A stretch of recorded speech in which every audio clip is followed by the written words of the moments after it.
खबर अमरावती से है। अमरावती जिले के मेलघाट क्षेत्र के मुद्दे को लेकर प्रहार जनशक्ति पक्ष के प्रमुख बच्चू कडू ने सरकार को चेतावनी दी है।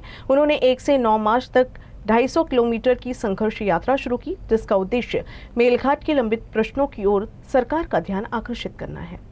प्रहार जनशक्ति पक्ष के प्रमुख बच्चू कडू ने नागपुर आंदोलन के बाद मुख्यमंत्री के आश्वासनों की याद दिलाने के लिए मेलघाट संघर्ष यात्रा शुरू की है।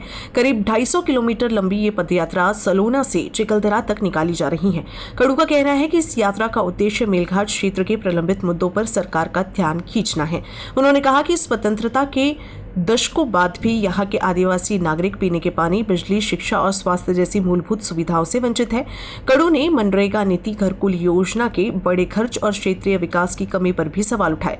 उन्होंने चेतावनी दी कि ये यात्रा फिलहाल गांधीवादी तरीके से चल रही है, लेकिन यदि सरकार ने ध्यान नहीं दिया तो आंदोलन और तीव्र हो सकता है।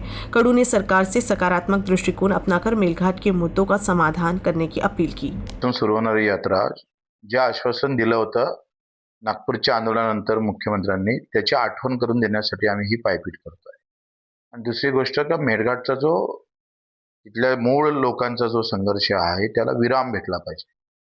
या विषय 75 वर्ष निघून गेले स्वतंत्र भारतातले आणि तरी सुद्धा पिण्याचं पाणी नाही, विद्युतीकरण नाही, साध्या शिक्षणाची व्यवस्था पाहिजे तशी ताकदवर करू शकले नाही, आरोग्याचं 3 तेरा वाजून टाकले, MRGS मध्ये सुद्धा जो काही बदल व्हायला पाहिजे आणि सगळ्यात मोठं काम तिथं MRGSचा मजूर असताना सुद्धा तिथं वेगळं धोरण आखले पाहिजे, त्याचाही कुठं काही नाव निशाणा तिथे नाही आहे।